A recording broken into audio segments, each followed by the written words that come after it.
Hello, my name is DC. I am the host of The Full Circle, a show where we link songs together with the last song, linking back to the first song, hence completing the full circle. This week, I had incredible musicians Toy Parlor on the show, including vocalist Ren, guitarist Ben, and one of the bassists, Travis, on the show. Yes, you heard that correctly. Toy Parlor have more than one bassist. Hear how they managed the dynamics of having two bassists, how they got together, how they managed to get the gig touring with Don Broco and what they learned from that gig. And of course, they create their full circle, which features songs that have influenced all the band members with a playlist for the songs in the episode description. They've also just released their new single, Love Me. Please do check it out anywhere you hear your music. It's an absolute banger. Thank you for checking out this week's Full Circle. Without further ado, here's the interview with Toy Parlor.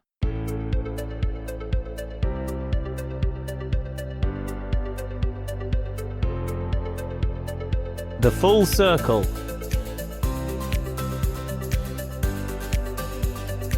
With DC.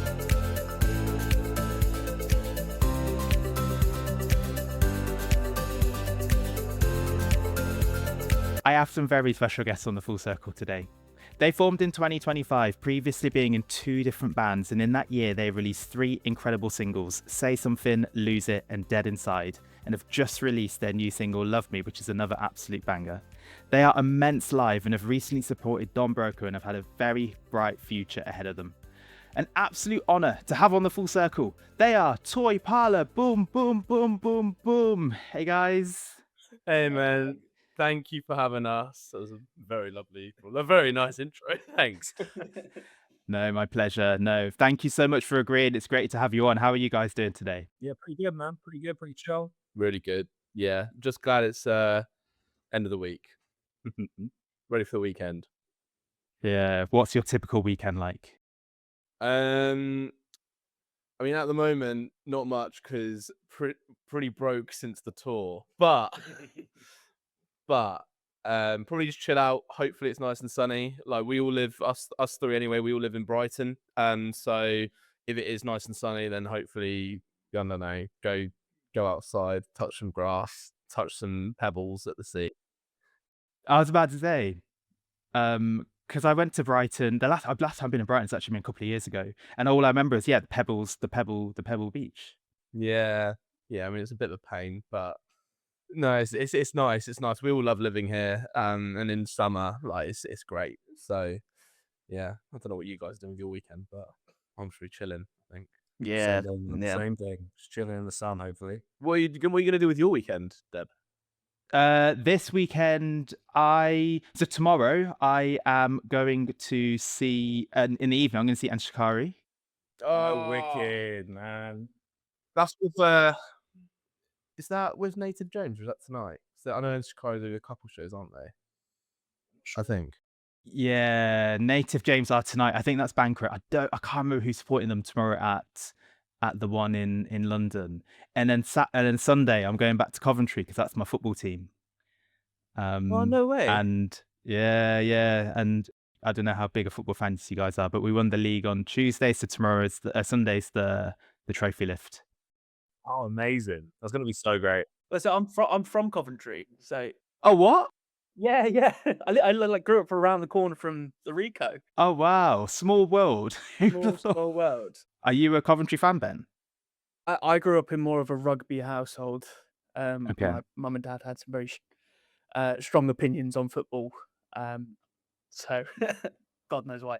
But yeah. I'm glad to see him doing well. I've got lots of friends who are very, very happy. Fair. Yeah. Are you, Ren, Travis, are you football fans? I'm a big football fan, but I grew up as an Arsenal supporter. So far this season was really good and then has very kind of intensely dropped off the past month or two. Travis and we live together. And I'm not as into football. Like I appreciate it, but I kind of just I enjoy watching when you're watching, just supporting any other team that isn't Arsenal, just because I find it really funny. But I think it's a great sport. I've never really followed it or supported a team. So But yeah, Fair enough. No, that's fair. I mean, I live pretty close to the Emirates. So I'm about a 40-minute walk. So I'm very looking forward to going to that game next season. And I hope Arsenal do win the league. I know there's some people that are anti-Arsenal, obviously, if you're not an Arsenal fan, but I hope they do win it. I feel like it's better for the neutrals that it's not City again for the millionth time. You know what I mean? Yeah. I feel like it just makes it a bit more interesting if it's just anyone else apart from City. Yeah, I agree. It's just a shame that it looks. I could be wrong, but it's looking like it could be Man City again. Yeah, it's not looking good right now. It's really not looking good right now. Oh dear. Look, you guys have created your full circle. We're gonna go through that in a second. But actually, what I want to hear, I mean, you've already shared a few facts about yourselves, but are you guys able to share a fun fact maybe? I mean, all this stuff's quite fun, but are you able to share a fun fact about yourself that's quite unique and interesting that you've probably never shared before? I have one IMDb credit to my name from when I was 14 and worked on a folk festival documentary, and all I had to do was hold a boom mic for like an hour a day, and that somehow has given me an IMDb credit. I mean, I'm gonna piggyback right off of that. And this isn't what I was gonna say, but you saying that has just triggered this in my brain. But last year, it was either last year or the year before, and I was looking for work, and I was really, really bored.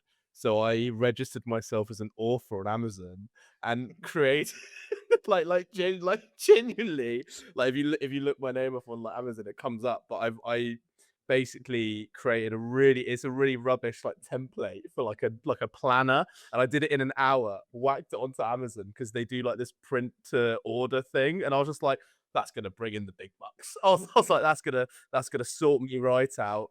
I did one, and then I just thought this is ridiculous, and just never did it again. Did anyone buy it? No, no, absolutely not. Not even your family. I don't think I even told them. This will be the first time they're hearing about this, that I'm technically on paper an author. What's it about? It's literally like a planner, like a diary. I upload. There's a way. I feel like I'm plugging Amazon. There's a way to basically if you write books or if you create any sort of anything that you want to be printed, there's a service where someone would order it and then they would print it for you. So like it's not like we're living in a room with tons and tons of books. It's like if someone fell on it online and ordered it, then Amazon would get some money and I'd get some money, but nobody has touched it. Obvious reasons, because I was like, how quickly can I make something and then put it online? And I did it in an hour. It got approved, which is crazy. And then yeah, I got like an email through being like, oh, congratulations on your first published book. So that's my thing, I guess. I mean that is fun. I mean maybe now you've shared it. Maybe there'll be a few sales now. Fingers crossed. I hope not, because I think I'd have to refund every single one because they're not good. I wouldn't buy one. It was purely like, can I get some money quickly just to like feed myself and pay rent? Because I was like in between jobs, but don't need to worry about that now because I've got a job. So that's thankfully no one needs to buy those books. It's like the most plug ever. Fair enough. I mean, I might put a link in the episode description. Who knows? That's fine. I'm gonna see. I'm pulling my power to hide that. Ben, can you beat Ren and Travis's? Not so much like a harebrained scheme trying to make money, but I guess being from Coventry, I had a bit of time in, like, I did a couple of sessions with the bass player from the Specials. That was probably my like fun fact. But no, I didn't get paid for that, or can't plug Amazon in any kind of way. No, fair. No, I mean that's a cool one. I mean Specials. I mean obviously they've got a very great association from Coventry and Two Tone and all that stuff. So yeah, so that's. I mean I really appreciate that one as well. Travis, tell me about tell me about what you had to do then. So it was a tiny little festival in Suffolk called Folk East. which is really, really sweet. Like all the bands are lovely, everyone's really nice. But my dad volunteers every year to work it as like a camera operator for like the headliners and like a couple bands before. So I used to go every single year, and it was really, really lovely. And then one year, I think it was a mate of my dad's was like, let's make a documentary all about the festival. Let's interview the bands. Let's like tell the story of the location, because it was kind of in like the kind of fields around this big like country house. Um, and then basically I got paid in ice cream, Great. and just literally followed them around for like a couple of days with like a boom mic, just kind of like holding it over people's heads. And I don't think I was very good at it because I was a kid and I was really short. So I was trying so hard to lift it like comfortably out of shot, and it was problematic. Did your dad ever invite you back? No, never again. So clearly wasn't great at it, but IMDb doesn't know that. So I have the credit and it's there. They know it now. It's true. I mean, getting paid in ice cream's not a bad chat as well. Your shoulders must have been. How were your shoulders after doing that? The sugar rush got me through. The sugar rush powered me through. I didn't notice.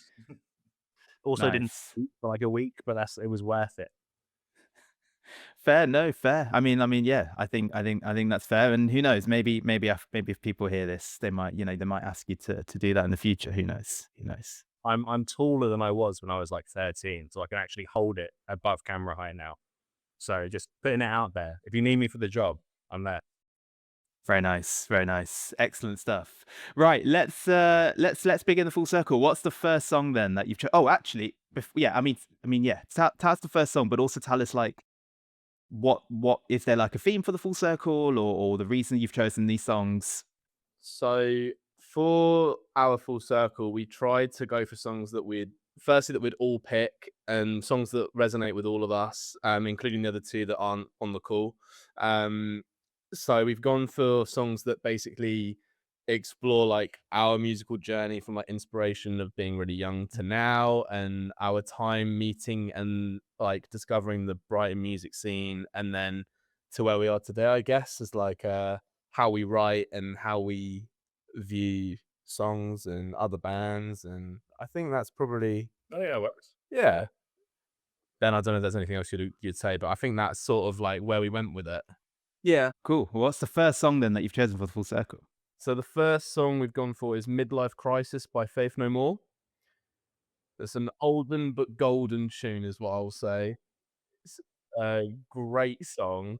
I was very much wanting to have Faith No More in this mix because for me, I was very, very lucky growing up in that my parents, like the first festival like gig that I ever went to was Download in 2009, so I was 10, which is like it's just ridiculous. It's just crazy, but like I remember so well like Faith No More were one of the headliners, and just watching them and watching Mike Patton just like absolutely storm the stage, and like it was so sick.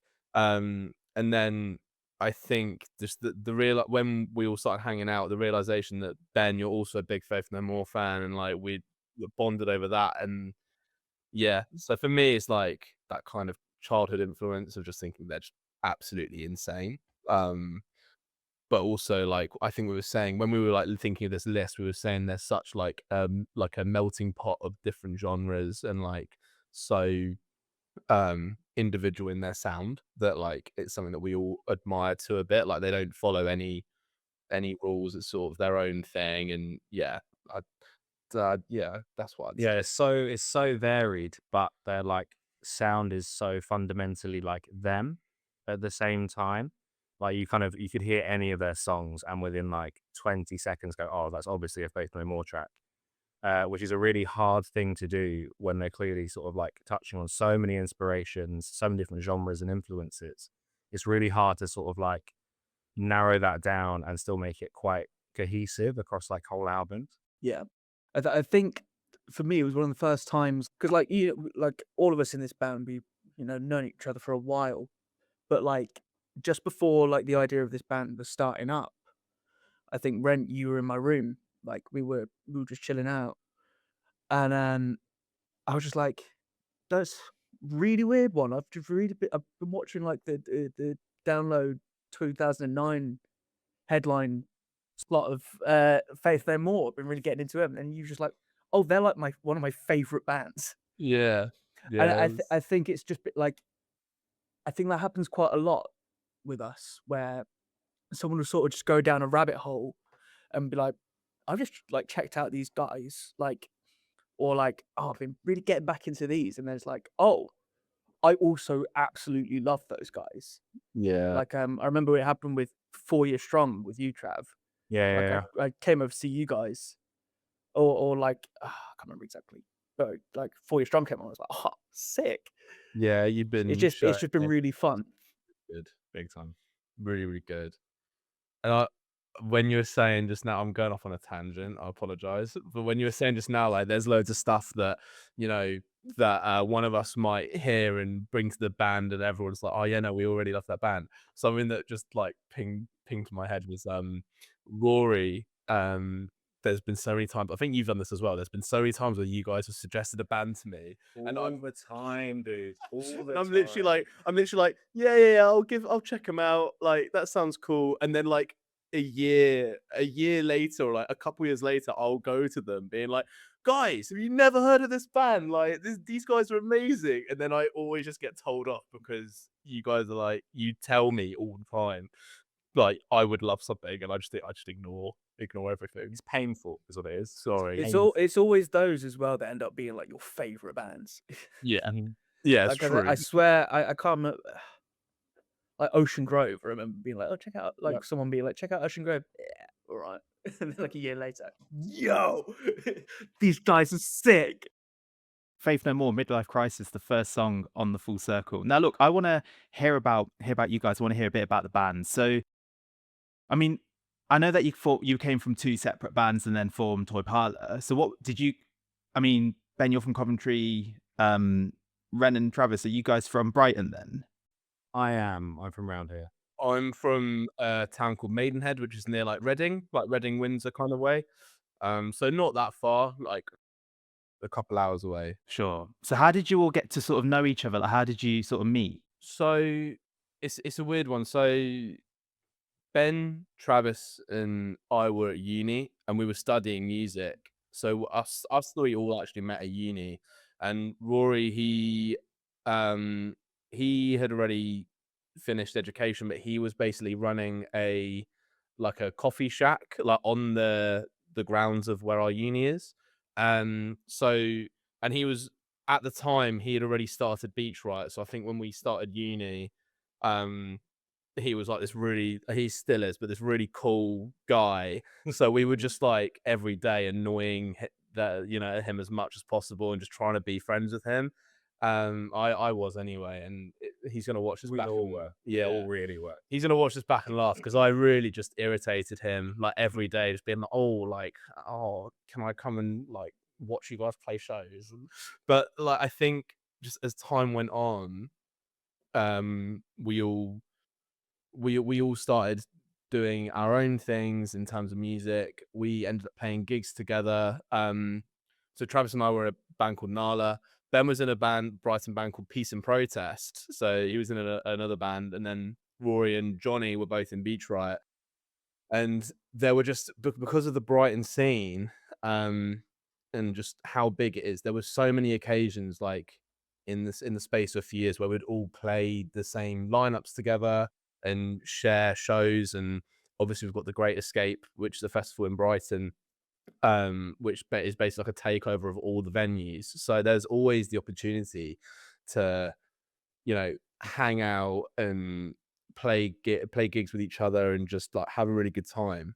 So I think that's sort of like where it came from. And We played with each other, like in each other's bands as well. Because you sessioned for Beach Yeah, Riot, yeah, the true, to Rory was Nala's live guitarist for us yeah, for like 6 months or so. Like we already all kind of cross-pollinated and played together in various formats prior. yeah. And yeah, so with Ben's band Peace and Protest, you guys finished, maybe, I can't remember how long before we did. It might have been like So that was sort of just at the end of like lockdown that Mm. ended. That sort of ran its course. Yeah. Yeah. So I was a bit of a free agent for a little bit. And then Ren came to me. This was a little while after. I was like, look, I'm doing this thing with Rory from Beachfryer.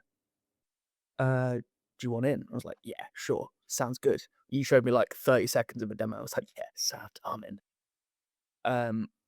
But then that initially was just going to be like a sort of little bit of a side project, bit of fun. Yeah. And then eerily, like Nala came to an end and Beachfryer came to an end. Like within like It was months. yeah, it was weeks? based within, I think it was within like a few weeks, maybe a couple of months of each other. Yeah, it was weird, and it all of it was for like good reasons. It just both bands just run their courses. And then yeah, obviously we then just all instantly were like, well, why don't we just like make a big group together? So it's 5 of us, and have some fun. Which then there was the two bass debate. So Rory was Oh, bass for Beach Riot near the end of Beach Riot's kind of time, and then I was obviously the bass player for Nala the whole time. So then when we said, "Oh, let's just blend the bands," and neither of us would back down as to who would be the bass player and who would just like take up like a second guitar or something. So we kind of like fought over that for a bit, and then Rory was like, "Well, let's just have 2 then." Like, I'm not gonna give up. You're not gonna give up. Let's just do 2 basses. And I was Yeah. so against it at first. Well, I Just the remember idea. very stubbornly, I was just thinking like, this isn't gonna work. Like, I remember thinking like, yeah, like we'll give it a go. But in my head, I was thinking, there's no way you're gonna make this happen. But you both spend so much time crafting your tones that Yeah. like, I remember we went into rehearsal, like a rehearsal space in Brighton, and you guys plugged in, started playing. And I think I remember literally giving Ben a look of like, oh my god, like it actually works, but I can't say anything because I've been, I've been saying, nah, there's no way for ages. It's that, yeah, it sounds wicked. It's so good. Yeah. Because I remember I was sort of the last to sort of find out that we were going to give that a go. Because I think it was like Brighton Pride or something. I'd come down to meet you, Ren, somewhere. And you were like, just a heads up, Nala's broke up. I'm like, oh, all right then. Crazy. But you were like, but Chav's going to join in with what's going on with this unnamed project thing. And I was like, oh, okay, cool. So what, Rory's playing guitar then? You were like, no. I was like, okay, cool. Yeah, let's see how it sounds. In my head, I was like, oh, God. This is going to sound awful. But yeah, same as Ren, very pleasantly surprised with what's come out of it and the sounds that were coming out. yeah, fair. Because that is something when we saw you guys live, and when you guys saw Don Broco at the garage, we were there, me and my partner and my sister and my friend, and we clocked that. I must admit I wasn't aware like until we saw you guys. And we're like, hang on, you got those 2 bassists, and it works. It actually works. I mean, usually like my understanding is that there's been a lot of bands who have been trying to get rid of a bassist and just work on programs and stuff like that. So for you guys to have 2 bassists and to make it work like that, I thought that was so cool. Love it. It was more, it's Yeah. like, it's such an interesting idea because it's more of like a relearning how to write parts. Because basses are, you have 1 bass in a band, or it's all on backing track, or it's all like synth.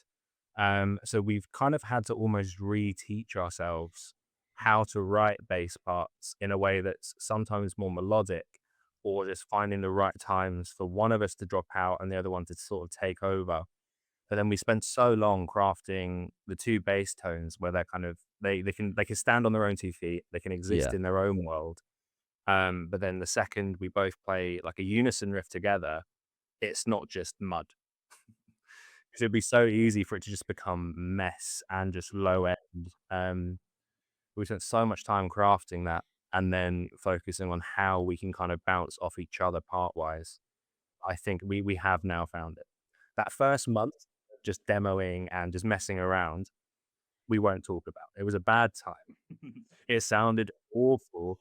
But we found our feet. It's working. And we just think it's just fun, I think. And it's nice to have something that no one else is really doing right now as well, with so much variety and like in sort of the alternative rock scene already. It's nice to have something that makes us a little bit different. Yeah, and I think as well, like on top of that, it's I think adding to the, you know, having to sort of kind of reapproach a lot of stuff, like those two learning bass, like writing bass parts, and like even like with my guitar parts, I am having to like really think like, right, because you've got Trav, who's like really subby, low, thick stuff, and then Rory, where it's way scratchier, more effects driven kind of stuff, sort of sitting side by side. And then with guitar stuff, it's like, right, because I in my bands I played rhythm and like sang at the same time. Like I was never really much of a lead player, but like having to go into this sort of being like, right, I've got to fill a space that the other two physically can't get to, but there's not a whole lot of point me going down and like doubling up with those because there's already two bassists doing that. I think with the two bassists thing, I think we were really conscious of not just doing it for the sake of doing it, like really taking the time and being like, right, we got to, if we're going to do two basses, we've got to get the most out of it, rather than just, because there would be people that sort of see it and go, oh, they've got two basses, why have they done that for? It doesn't sound any different. But I think we put a lot of time into being like, we have two basses for a reason. They have their roles, and it's, I think, become quite an important sonic footprint for us. Oh, definitely. No, I'm really glad to hear that, and I'm glad it's working. And it sounds like it's working as well from from the songs and performing live. Do you guys sort of like split it into who does the songwriting, or does one person take the lead? How does the songwriting process work for you guys? So I think this was an early worry for me, because from all of our previous projects, so with Nala, I did a lot of the writing, you had chipping on the writing. With Beach Riot, Rory did a lot of the writing. With Ben's band, Ben did a lot of the writing.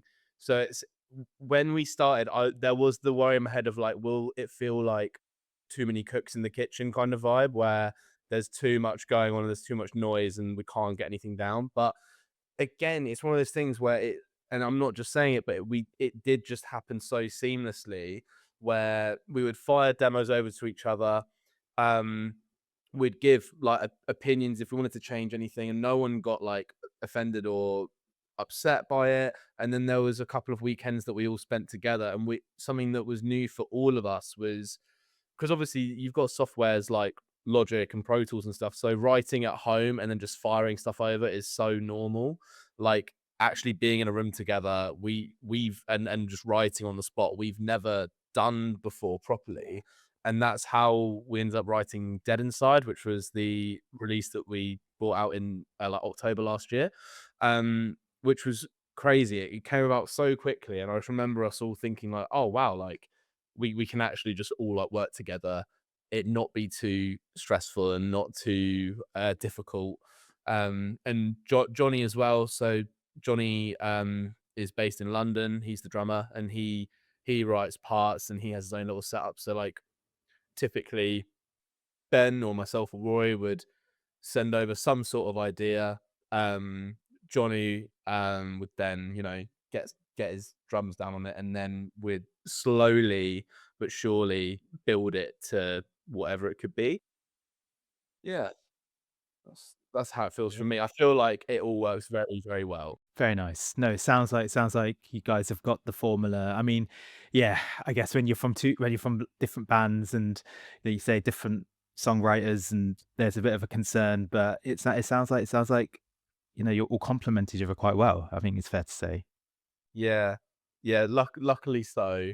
I mean, I think it helps that we kind of all knew each other on like very well and personal levels prior, even though we hadn't all necessarily worked on the same project at the same time together. we all knew each other well enough to go, okay, I reckon you're going to be really good at this. You're going to be really good at this.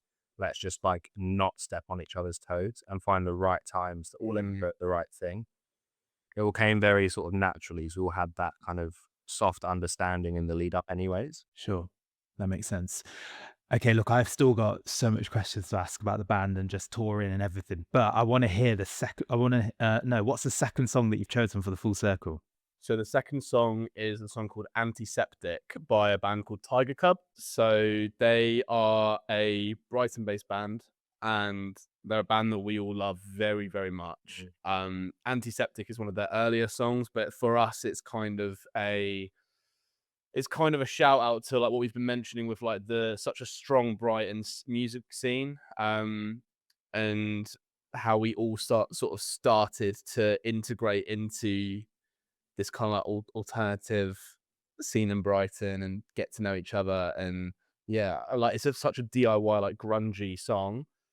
I mean, you love the song. I love this song. I mean, I think for us, like Brighton's music scene is so sort of, it can occasionally be a bit of a bubble, but everyone is so supportive of each other. And like, there's so many bands trying to make it work, and everyone is so sweet about it with everyone else.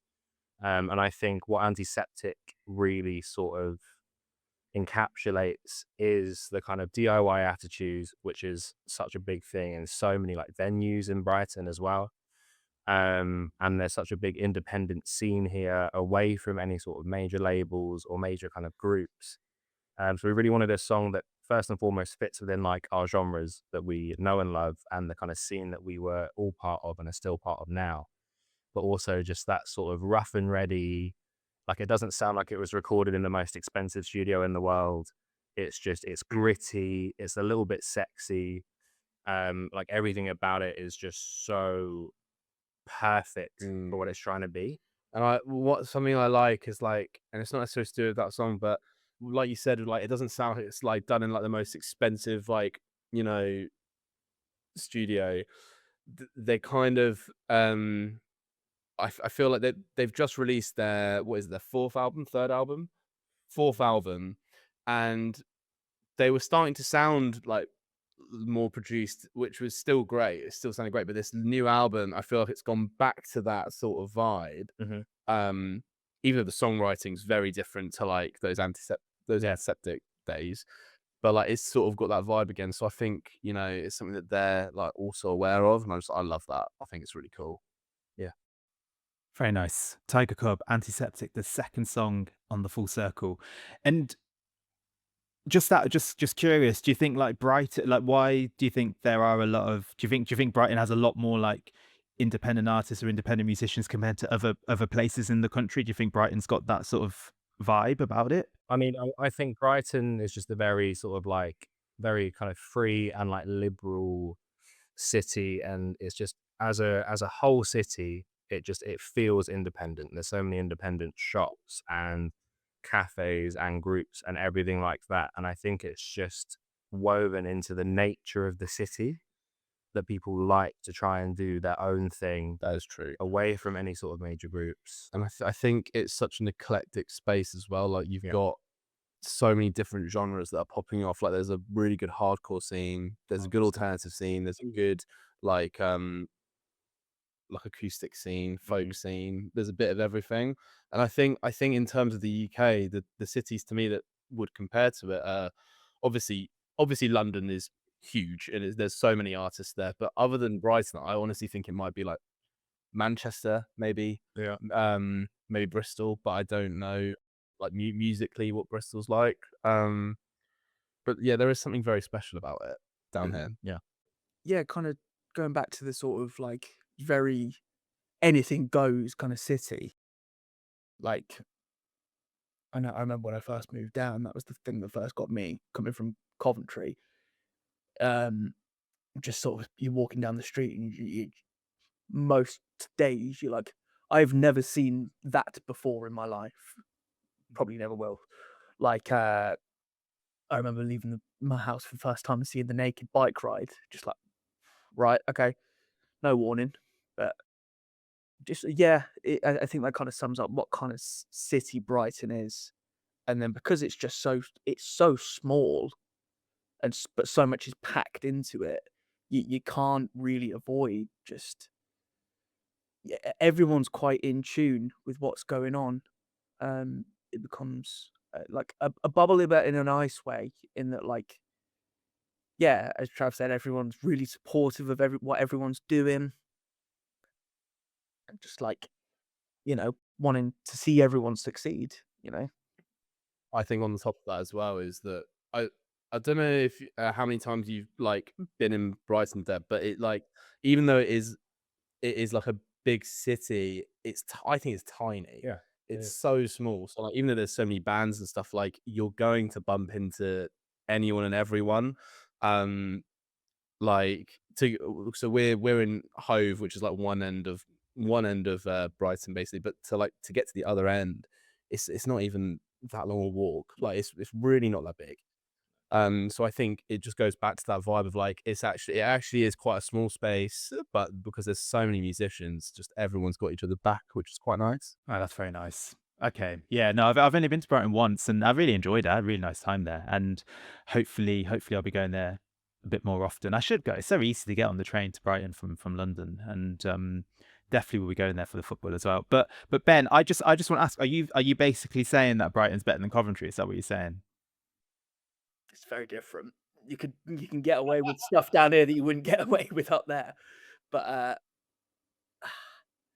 don't know. It's always going to have a place in my heart, Coventry.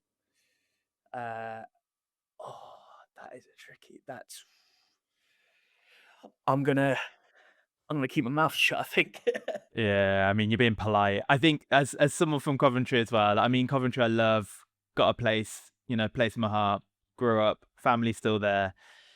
Unfortunately, it's gotten better since being City of Culture, but I just think there are so many of it. I mean, there's a reason I haven't moved at the Coventry since I left it. It sounds so harsh to say, but yeah, Yeah. no, it's just Yeah, there was a time a little while ago walking down the high street. It was like, what has happened here? Just so much is shut down. But yeah. I think it's on the up again.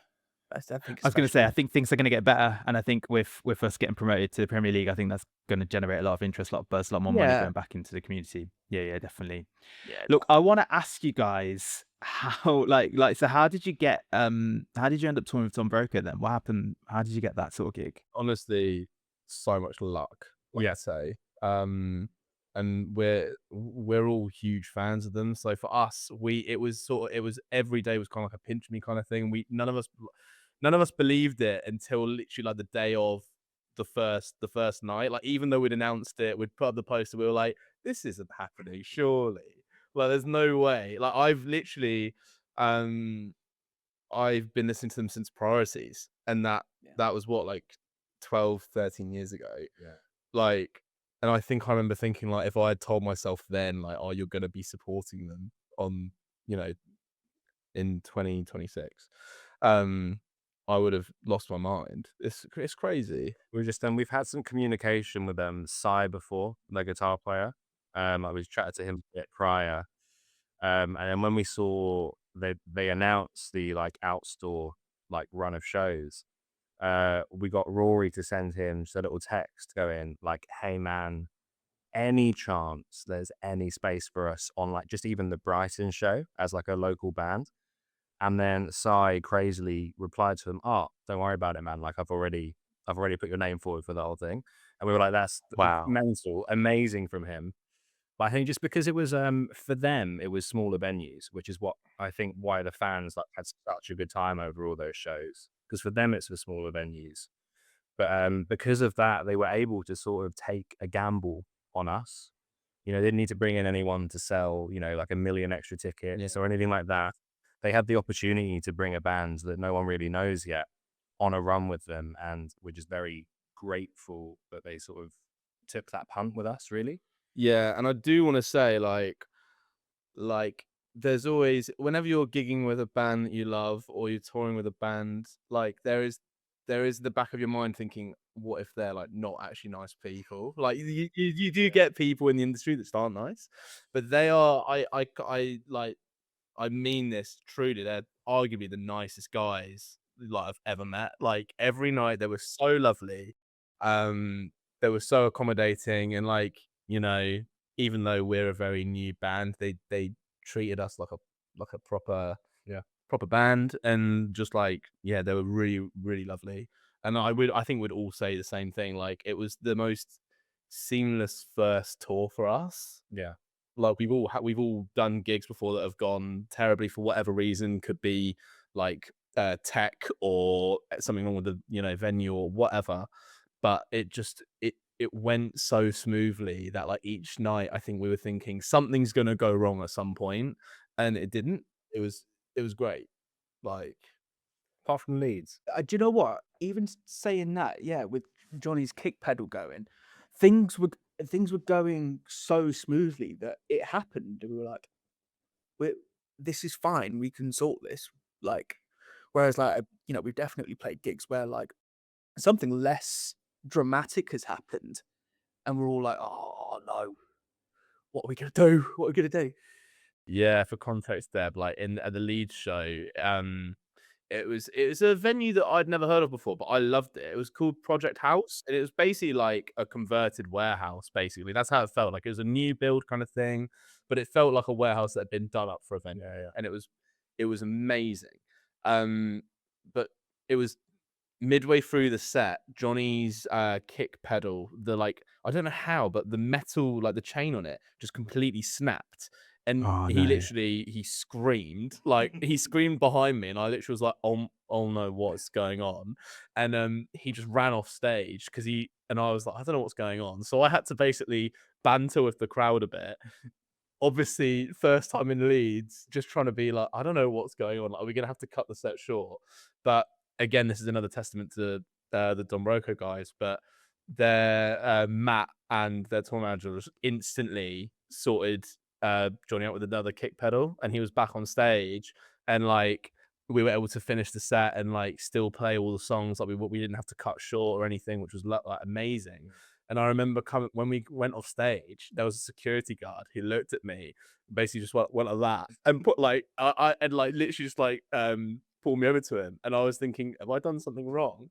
And he literally, it was really lovely, but the way he said it, I was like, I'm not sure whether I should have been scared, but he was like, I can't believe you got away with that. I've seen this crowd throw bottles of God knows what at the bands before for much less. And I literally was like, oh, thanks, man. Just like, I just want to chill out now. I don't want to think about it. And he was like, yeah, he literally said you got away with murder on that one. And I was like, okay.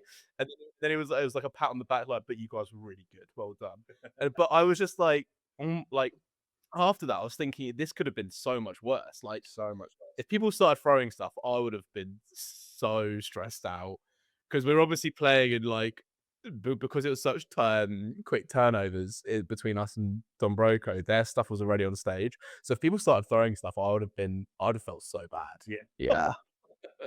But no, it was great. And like Ben said, even though there was that issue, which arguably is quite a big problem, it felt really chill. Yeah. Which was crazy. Yeah. Very nice. Which was your favorite show out of all those gigs, and why was it the garage in London? Well, I mean, for me, it was the garage in London. Like, it was between. I said this as soon as we got off tour, that it was between the garage and the Leeds one. I think just the Leeds one because it was such a cool experience. We'd never been to Leeds, like even just visiting. So like exploring and having this really cool venue, and even though that issue happened, all that sort of stuff. But with the garage, I'd never been there for a gig before, which is shameful to say because it's an awesome venue. Yeah. And So cool. honestly, like, yeah, the crowd was great. It was really, really busy.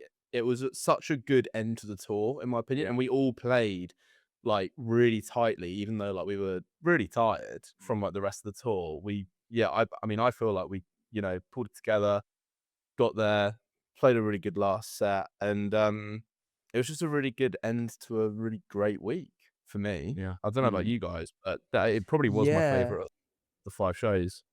I think I'm in a similar space as you. Like, you know, that Leeds was great because, you know, 1,000 people, really cool venue, perfect day beforehand. But that London venue, the gears were well oiled at that point.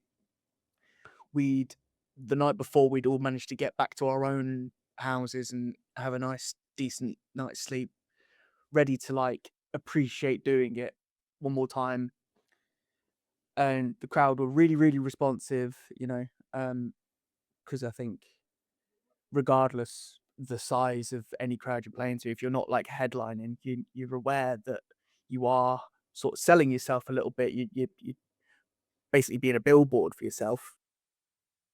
And then I think the London one was the one where like most people, I think, really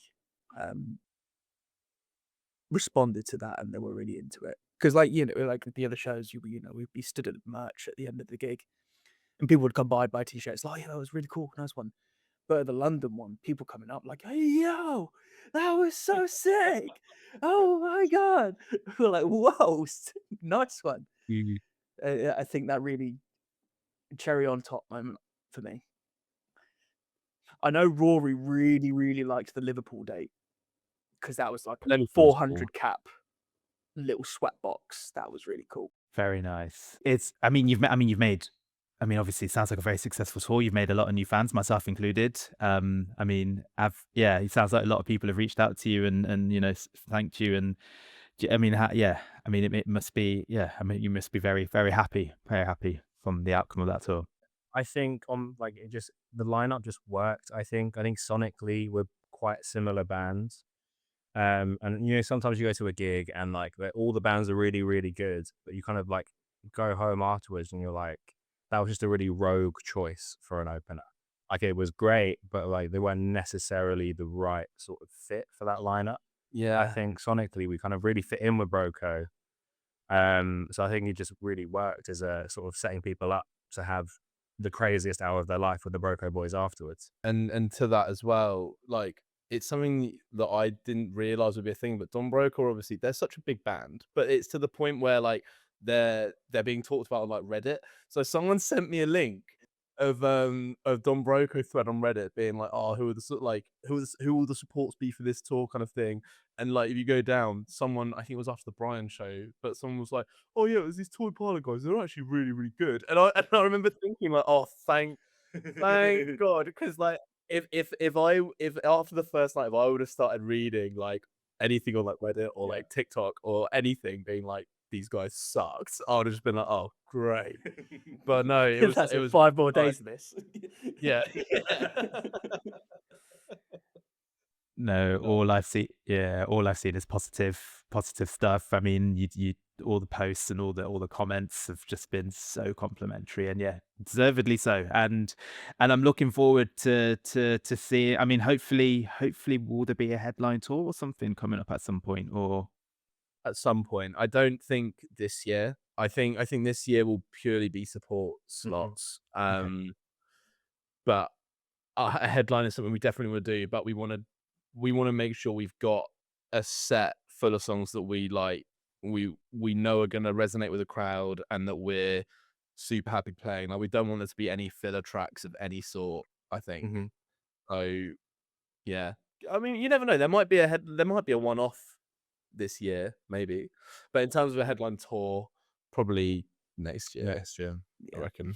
That's Fair. it. Like, I think with everything being so expensive at the minute, like putting on a headline show, you got to really make it worth the people's time and money, which I think was always the case, but even more so now.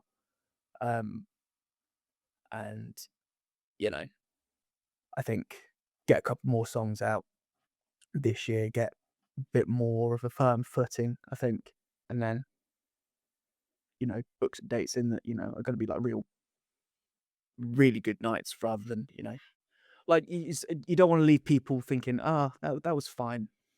You want to put something on that's going to really like bang.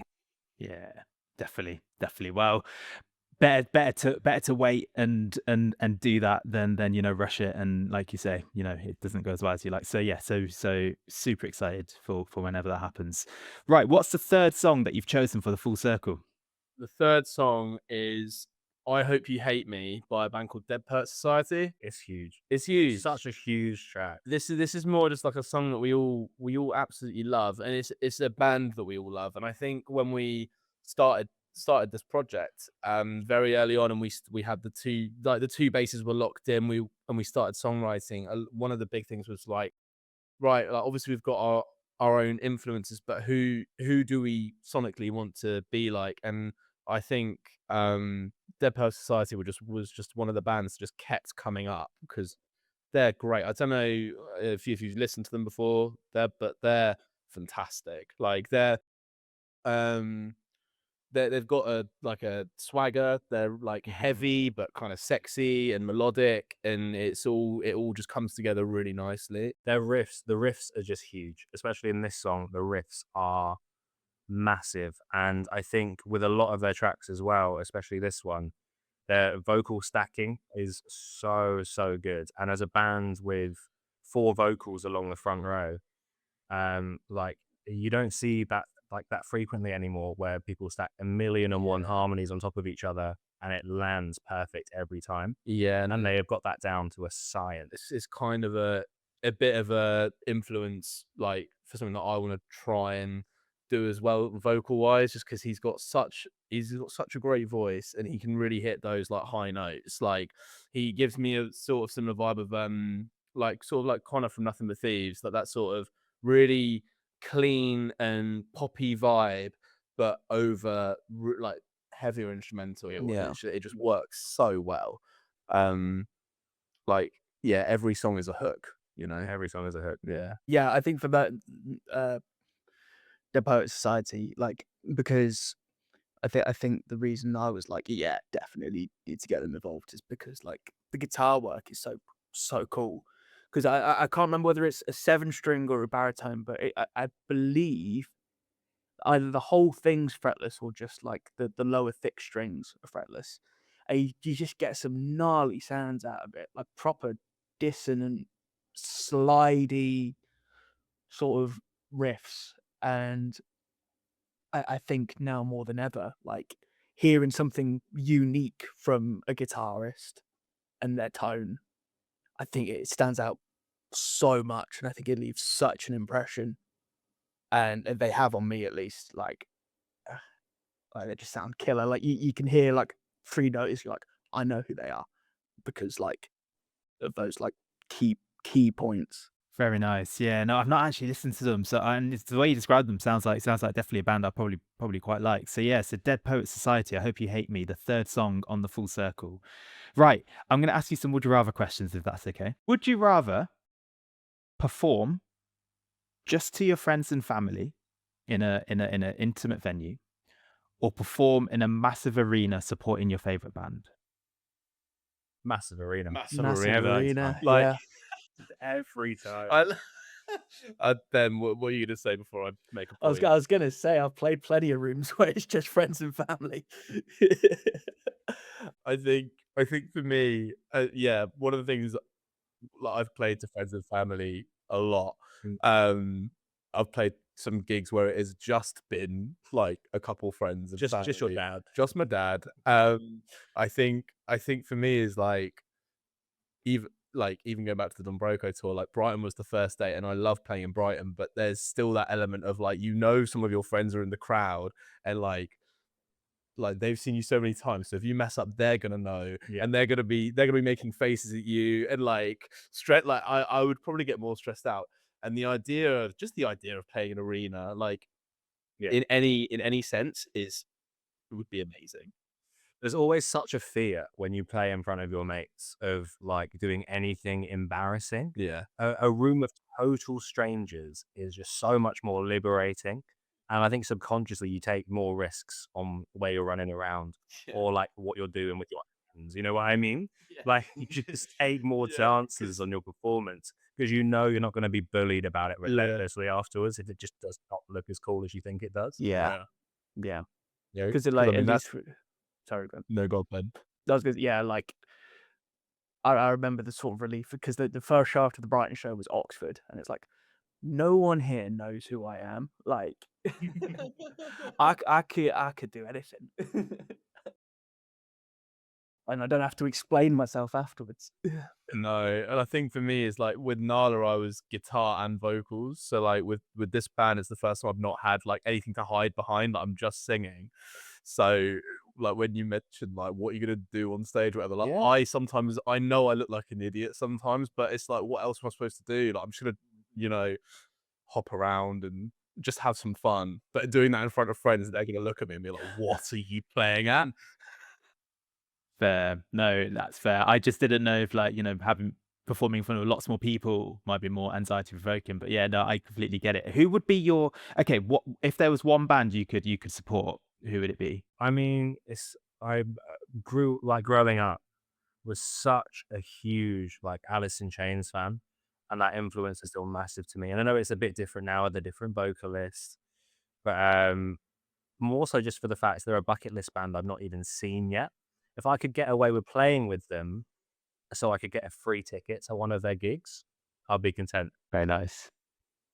Well, for me, it's gonna be no surprise to you two, but growing up, yeah, you already know what I'm gonna say. I'm a big Muse fan, and I know that's like such a like it's such a basic one, and there would be requirements of like they're only allowed to play certain albums.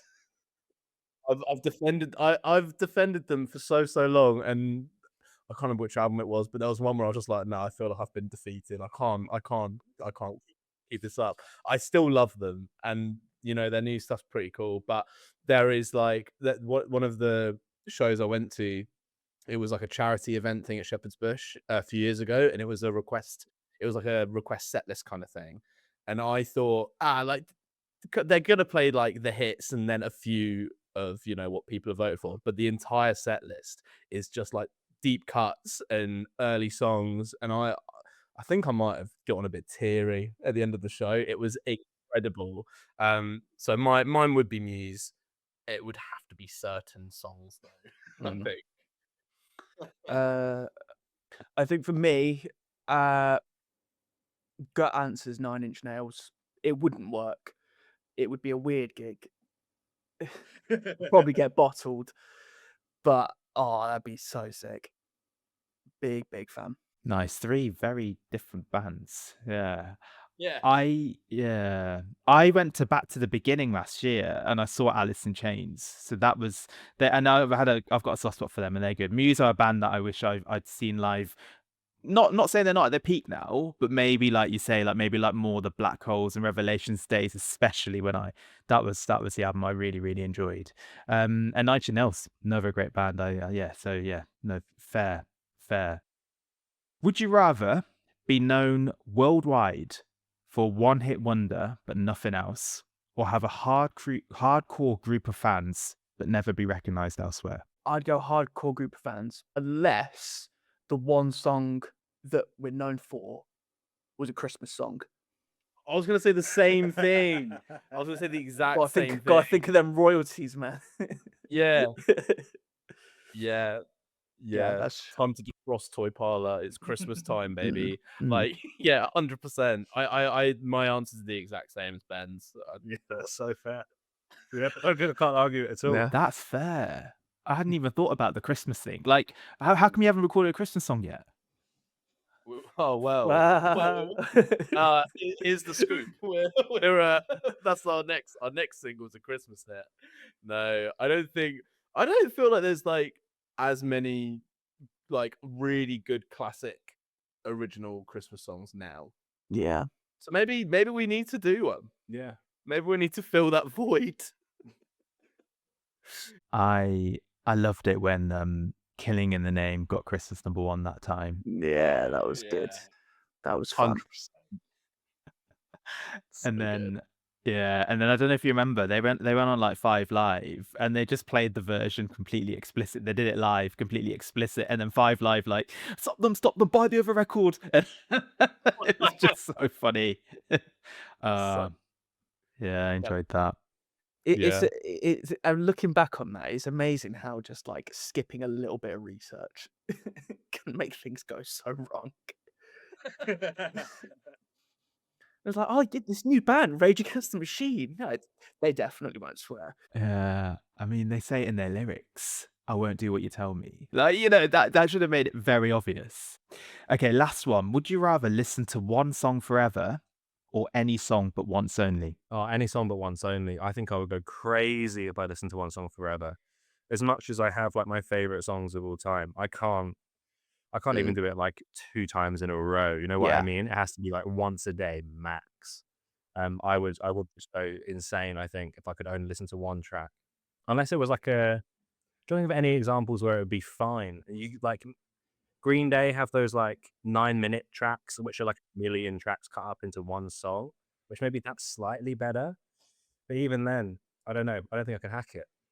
My only issue is that there's so many songs that I would be gutted to never hear again. But you're right, I would go insane. It's like listening to the same playlist over and over again at work every day. You know what I mean? Even that is like a struggle. Try working in retail. Literally, yeah, literally they're like anyone who works in retail, like I used to work in retail, you know you're getting the same songs every day Yeah. for months on end. So yeah, maybe just because of that point, actually, any song but once, Yeah. I reckon. I think yeah, definitely agree with you guys. Because like even with like films and stuff, I'm so bad for being like I'll be sat at home with my girlfriend and she'll be like, "Oh, we should watch this." I'm like, "Oh, no, I don't want to watch that." "Oh, why not?" "Oh, we watched it like 3.5 years ago." Like recent. Yeah, I think that's the right answer. But what would the song be if you could only listen to one song only? I thought about this when you asked it, and I think for me, it would have to probably be Weird Fishes by Radiohead. Like it'd have to be like a chill, like nice song with like loads of layers, loads going on, but it's just like I think that's one of the perfect songs for me anyway. I see that in a similar vein, and also the kind of like chill thing. The song River Man by Nick Drake is such a beautiful, beautiful like acoustic ballad, and you kind of get lost in the guitar part anyway. So I like to think if I could listen to that on loop forever, I would be so lost into the transitions, into the really fluid playing, I wouldn't even necessarily notice it restart. You know what I mean? Fair. Ben, what about you? I think I'd go completely the opposite and pick something like Animals as leaders and try and ascend to a higher form of being. Just get on another plane of existence. Fair enough. No, sounds great. Okay, thank you so much for answering. What would your song be? Yeah. What am I saying? Oh, I was trying to end it before you asked. No. For me, it's I think probably the song that comes to my mind first is a song that I don't really skip when it comes on my playlist. So I'll be like, well, I probably won't get sick of it. It's a song called Minor Thing by Red Hot Chili Peppers. Okay. Yeah. Yeah. So Fair. yeah, so I really like that song. I really love the guitar solo as well that John Frusciante does in that one. There's just something about that song that I just really like, and it's not like it doesn't. I don't get.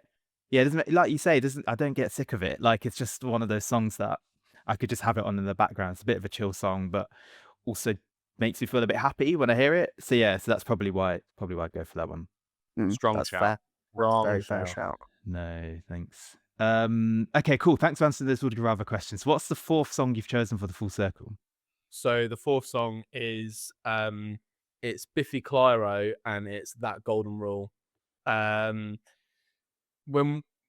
we were thinking about the songs we wanted, I think Ben and we both were like Biffy Clyro has to be in there.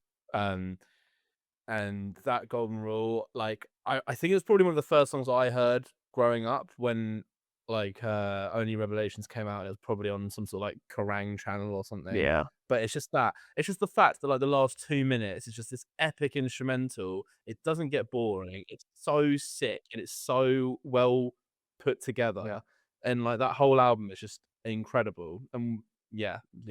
For us, it dropped in like, for us three in particular, it dropped in our like prime, like early teenage years, where you're like so wanting to latch on to something cool and a bit different. And I think that Biffy album just was that for all of us, really. Yeah. Like it's the right level of experimental, but not like a too experimental that it's like it's going to scare you off as someone just discovering what you're into musically. There's some pop bangers on that album, and again, the riffs are heady, and that's all. Yeah, the song, like even the chorus and like just the rest of the track is just so like fast hitting, and like the energy, like you can feel it in the track. And I know that sounds a bit, Yeah. you know, No, lame, no, but it's true. totally. Like you like, it feels like such a good song. And like we're seeing them live at their July 3rd with Finsbury with Park. Owen, with Nothing But Thieves and Marmosets, and I'm so excited because I've seen them before, and that song live is incredible. Yeah. After this, if they don't play that song, I'm gonna look like such a schmuck. But honestly, it's so good.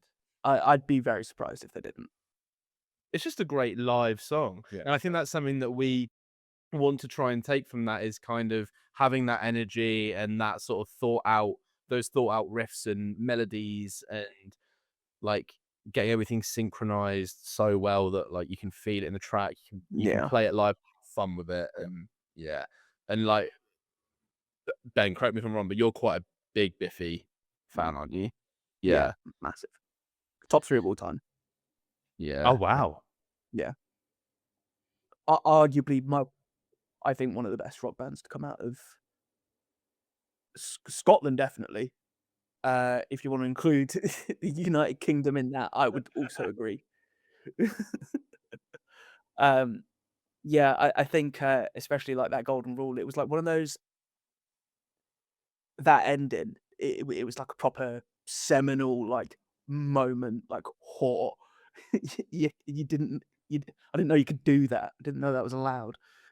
And it's just I think it's pretty timeless, and I think it's a testament to, if you believe what you're doing and you put your all into it, and it's different enough, it ends up being timeless. Like, I'll listen to that record now, and it's what, like 20 years old, and like I don't think you can say the same thing for a lot of like rock records, because I think times move so quickly. But timeless, I think, that band. I do agree. They are timeless. Yeah. For sure. Yeah, fair. I only saw them live for the first time this year. They're at the O2. And yeah, they're really good. Really enjoyed them. So Biffy Clyro, that Golden Rule, the 4th song on the Full Circle, and one more song to go. But before that, I've got a lyrics quiz. It's, forgive me for the name, it's called Toy Parlor or Toys Out The Pram. So, okay, so 3 lyric lines. 2 are Toy Parlor and 1 is not Toy Parlor. So I've done it for each song just to make it a bit easier. The reason I'm stressing out is because I'm terrible with our own lyrics anyway. Like early on, so our first shows, I was forgetting everything to the point where like I had to spend some hefty time just like really getting it ingrained in my brain. But I'm gonna try my hardest on this. Okay, I am sorry then, but Don't.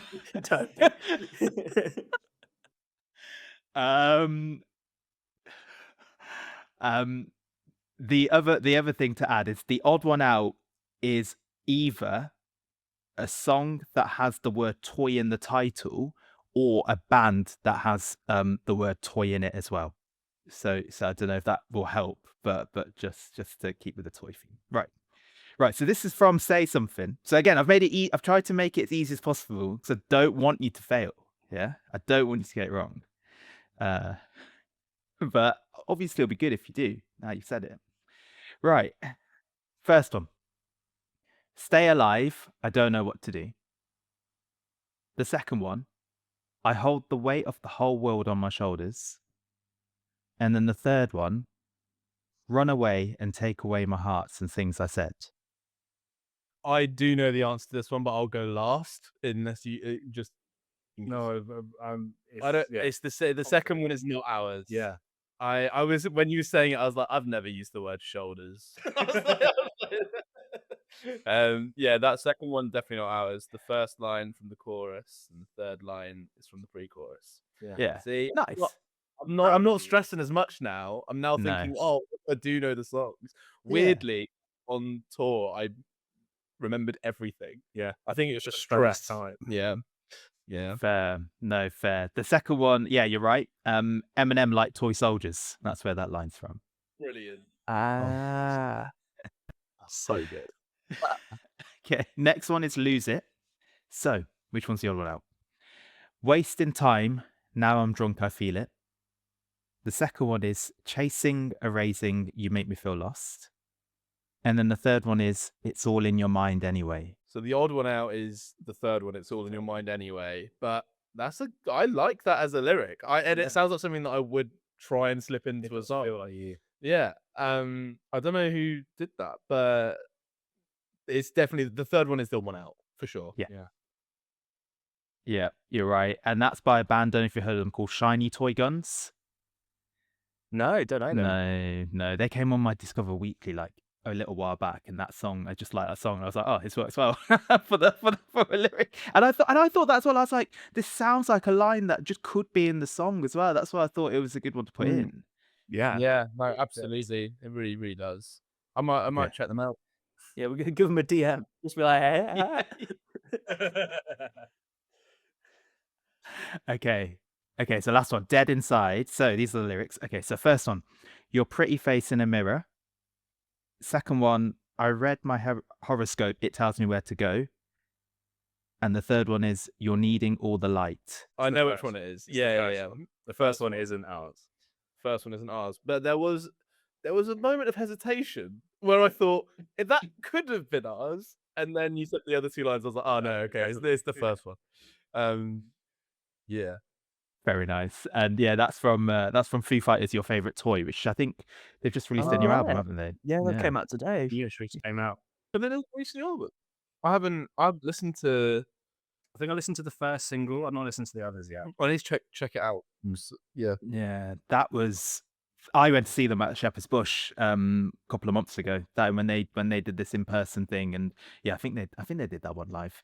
Yeah, no, you did. I knew you'd be fine. I knew you'd be absolutely fine. Proud of you, mate. Thanks. Proud. Thank you. No, I'm proud of all of us because we all knew, which is good because you both also sing. I think Ben looks a little disappointed that you did well. Yeah, If I'm being honest. it would have been more morbid curiosity as to what would have happened and how much we would have rinsed you if you'd have got any of them wrong. All right, let's wrap things up. What's the last song you've chosen for the full circle? So the last song for us is BYOB, System of a Down. Oh, So in terms of making it like a circle, we basically looking at Faith No More and them being sort of, having their own thing going on and that sort of blend of genres. System of a Down was another one that came to mind, and just the different parts that make them who they are, and they're so unique and they're such an influence to all five of us. I'd say like we all love them. Like they're one of my all-time favorites. I just think they're incredible. And you specifically like suggested BYOB because of the chorus, right? Like Yeah, it's the chorus of BYOB is just the rest of the song is just chaos. The verses, the intro are just utter chaos. And then suddenly it just drops into the tightest, most staccato chorus with these beautiful vocals, these like stunning harmonies, and it grooves. It just really, really grooves. And like that's something that kind of grooviness to a tight riff is something that we tried to integrate into the new single, Love Me. Like with the chorus, we kind of have it as a big open riff. And then the second half, we drop it like right down. It becomes tight. It becomes clean. There's a bit of rhythm to it. disco beat, and It's a disco beat. yeah. And it's something that I think System do so well across the board anyway. But specifically, the BYOB chorus is like the prime example of chaos into the most pristine, tight pop chorus kind of you've ever heard. very nice. Ben, what are your thoughts? I think the running thing throughout all of them, to be honest, all the songs we've picked is like just if you're confident enough in doing something different, you pull it off, it will stand the test of time. Like System, there isn't another band that sounds like System, and at the time there wasn't another band that sounded like System. But when they were like popping off, like yeah, they sort of get brought into that new metal camp, but you think of the other big bands in that area and you're like, no, none of them sound like System. But like, and then I remember, first hearing Biffy and first really checking out Faith No More, and sort of I had like an idea that they were quite eclectic, but really diving into it.